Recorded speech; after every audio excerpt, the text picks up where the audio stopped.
i gospodari svemira. Ja sam Adam, princ Eternije, branilac tajne dvorca Siva Lubanja. Ovo je Straško, moj hrabri prijatelj.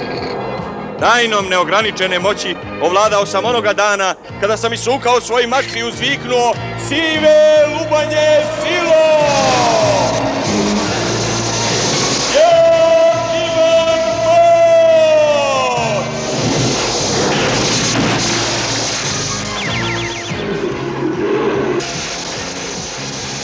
Straško je postao borbeni mačak, a ja, He-Man, najmoćniji čovjek u svemiru.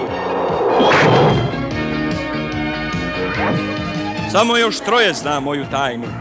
Čarobnica, čovjek oružje i Orko. Mi zajednički branimo dvorac Siva Lubanja od zlih sila koje predvodi Skeletor.